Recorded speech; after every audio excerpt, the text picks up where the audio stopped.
नमस्कार।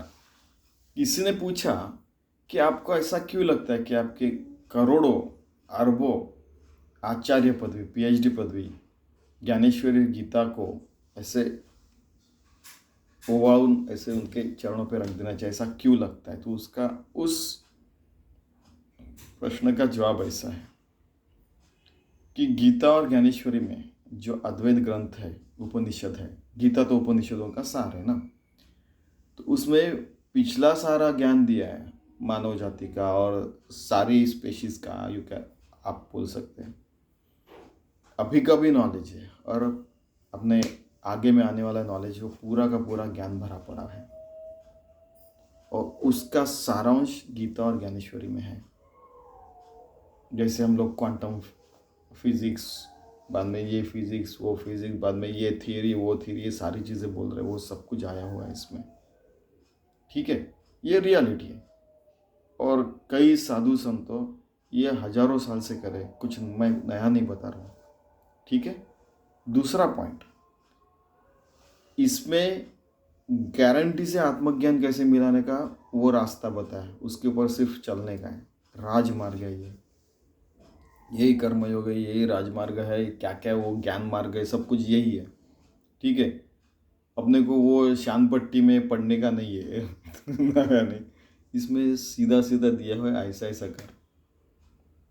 इसमें हमारा जीव कैसे परमात्मा से एक रूप होता है, कैसा देह बुद्धित्वदासम जीव बुद्धित्वदंश आत्मबुद्धित्व में हम, ऐसे हनुमान जी प्रभु राम जी को कहते हैं कि मैं सेवा करके देह बुद्धि में आपसे एक रूप रहता हूँ, जीव बुद्धि से मैं अंश रूप से आपसे एक रूप रहता हूँ। और जब मैं और आप एक रूप है आत्मबुद्धि से सोचते, तब मैं आपसे एक रूप रहता हूँ। तो वैसे देखो, ये सारी चीज़ें इसमें ही आई है अद्वैत ग्रंथ में। रामायण, महाभारत, उपनिषद, गीता, ज्ञानेश्वरी, दासबोध, सारे ग्रंथों में। तो ये परमार्थ के मार्ग पे के ऊपर चलते हुए हम अपना छोटा सा जीव अगणित अनंत कोटि ब्रह्मांड नायक से एक रूप कर सकते हैं। और जब हम लोग एक पैर चलते हैं तो वो सद्गुरु और परमात्मा अगणित पैरों से हमें आके बच्चे जैसे उठा लेता है, उस मार्ग पे चलाने लगता है। ठीक है। तो क्या होता है कि सब लोगों को लगता है कि परमात्मा हमें उठा लेता है, हमारा जीवन यापन करता है, क्या को ये कुछ मेहनत नहीं करनी पड़ेगी वगैरह। क्या नहीं, वो मेहनत में हमें हमें एनर्जी देता है। और परमात्मा जो है वो केवल गॉड जैसे जनरेशन, ऑर्गेनाइजेशन और डिस्ट्रक्शन, केवल जन्म को डालता है, पालन पोषण करता है, डिस्ट्रक्शन करता है, नहीं हमें मृत्यु देता है, केवल उसी को परमात्मा नहीं कहते। इसके भी पहले, इसके भी पहले, ऊपर नीचे हर जगह परमात्मा ही है, इसके भी परे है परमात्मा। तो वो सारी चीज़ों के परे, अगणितता से परे, अगणित गुना छोटा, अगणित गुना बड़ा है वो परमात्मा, हमें हर जगह से परमार्थ मार्ग पे लाने का प्रयास कर रहा है। हम उससे एक रूप हो गए तो हमारा मार्ग सुकर हो जाता है। इसमें गारंटीड आत्मज्ञान दिया है। बाकी कहीं भी आप जाएंगे, कोई भी ग्रंथ पढ़ेंगे तो उसमें नहीं दिया है, लेकिन यहाँ दिया है। और बाद में क्या है कि और एक पॉइंट है कि उनको ऐसा लगता है कि मुझे जो अनुभव आया परमात्मा का, मैं इनको भी अनुभव ला के दूंगा अपने शब्दों से, अगर वो शब्दों से एक रूप हो जाते हैं तब। ठीक है। तीसरा पॉइंट, ये जो पाथ है, यानी ये जो मार्ग है, वो पूरा क्लियर है, ट्रांसपेरेंट है। इसमें कोई अद्भुत नहीं है, कोई मिराकल क्या होते चमत्कार नहीं है, बिल्कुल क्लैरिटी है। ये परमात्मा है, ये आप है, ये आप में भी, अंदर में भी देखते तो ये परमात्मा है, सब कुछ क्लियर दिखता है। बड़ा शुद्ध पाथ है, पूरा क्लियर है। यानी जो मार्ग है उसके ऊपर सिर्फ चलने का है। ठीक है। चौथा पॉइंट, गीता और ज्ञानेश्वरी में, दासबोध में भी और उपनिषद में भी कैसे, यानी भाषा कैसी है, जैसे श्री कृष्ण अर्जुन को बता रहे थे, एक माता एक छोटा सा न्यूबॉर्न बेबी, छोटा सा बच्चा रहता है, उसको जैसे बात करती है, उसका सारा पालन पोषण करती है 24 घंटा, उस तरीके से भाषा इसमें यूज़ की गई है।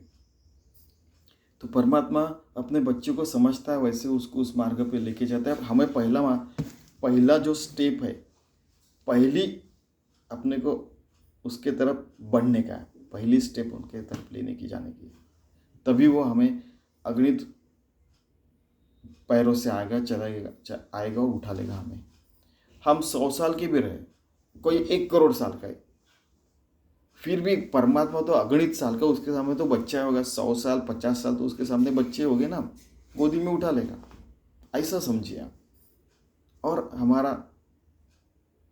हम उसके तरफ बढ़े तो हमें उठा के वो लेके चले जाएगा। यानी अपना मन बुद्धि सारी चीज़ें हमको उठा के लेके जाएगा, नहीं मार डालेगा, ऐसा नहीं। लोग कुछ भी शब्दों का अर्थ निकालते, इसलिए बता रहा हूँ।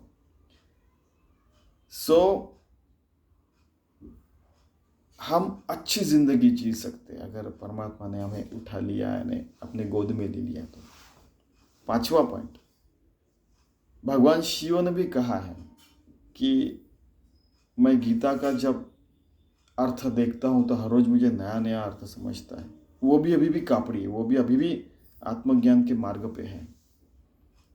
तो उन्होंने कहा कि पीछे भी जो आत्मज्ञानी हो गए, आगे भी होने वाले, और अभी भी जो है, वो सबको लगता है कि गीता में बच्चों को समझने वाले भी शब्द हैं, जिसके कारण हम लोग परमार्थ मार्ग में रह सकते हैं और हम लोग हार्मलेस क्रिएचर, यानी किसी का भी नुकसान न करके सबको आनंद देके ज़िंदगी जी सकते हैं। और इस पृथ्वी माता में हम लोग हरदम अच्छी चीज़ें ही कंट्रीब्यूट करते रहेंगे, चाहे जी रहे या हमारा ज़िंदगी ख़त्म होने के बाद भी हमारी ज़िंदगी। ठीक है, तो क्या होता है कि हमारा जो कंट्रीब्यूशन है वो हरदम के लिए चलते रहेगा। कुछ न कुछ अच्छा हमने किया तो वो चलते रहेगा हज़ारों करोड़ों अरबों सालों तक। अगर जो भी पढ़े लिखे हैं, हाईली स्किलफुल है, जिनको बहुत सारी चीज़ें समझती, जो वाइज है, बिना डिग्री ले भी जो अच्छे पढ़े लिखे, ऐसे भी लोग रहते हैं। तो केवल आचार्य पदवीधारी ऐसे नहीं, बोलने का मतलब है कि जो वाइज लोग हैं उनको अद्वैत फिलॉसफी जो है, यानी अद्वैतवाद कि हर जगह परमात्मा है, उनको समझ में आता है। और क्या होता है कि जब समझ में आता है तब उनको लगता है कि भाई ये जो क्षण है जहाँ पे समझ में आ रहा है और भगवान से एक रूप है, वो क्षण हरदम रहना चाहिए। वैसे इनलाइटन, आत्मज्ञानी, नित्य मुक्त, कैवल्य प्राप्ति किए हुए, साल्वेशन प्राप्त किए हैं, योगी हो गए, भक्त हो गए, उस स्थिति में हरदम कैसे रहना चाहिए, इसी का वो प्रयास करने लगते हैं।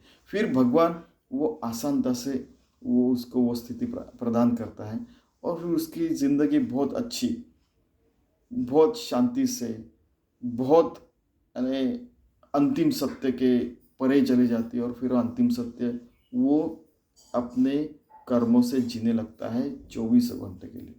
उसकी 24 घंटे भगवान की पूजा होती रहती है, सांसों से, पलकों की बंद होना खुलना, बुद्धि के विचार से, मन से, कर्मों से, किसी से बात करके, यानी हर तरीके से। इसमें कुछ अच्छा है कुछ भला ऐसा नहीं, 24 घंटे हर कार्य में, हर कर्तव्य में उसकी पूजा ही चलती रहती है। देखिए कितना व्यापकता से विचार किया गया है। हरदम कोई भी बोलता है ज़्यादा होशियार मत बनो, ज़्यादा शांतपट्टी मत बताओ, लेकिन जब सारे ये लोग मिलके बैठते हैं और इसके ऊपर विचार करते हैं तो उसमें से ये नवनीत निकलता है। बराबर है। तो ऐसे परमार्थ के मार्ग पे हमने चलना चाहिए, सतत आत्मज्ञान में रहना चाहिए, नित्य योगी, नित्य मुक्त, नित्य भक्त रह के उस स्थिति में रह के सारे अच्छे कर्म और कार्य करना चाहिए, जिससे शांतता प्रस्तावित हो, सबका विकास हो, सबका भला हो, और जिसके कारण मानव जाति, मैं तो हरदम कहता हूँ कि मानव जाति ने स्वर्ग पृथ्वी पे भी निर्माण करना चाहिए और चंद्र मंगल और अगणित तारागण, अगणित जगह जाने के बाद भी करना चाहिए।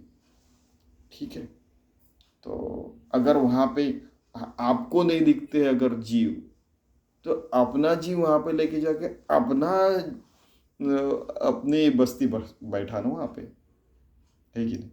तो शांतता से हम हर जगह रह सकते हैं, आत्मज्ञान मिला के रह सकते हैं, और आत्मज्ञान में हम लोग हरदम रह सकते हैं, हरदम के लिए।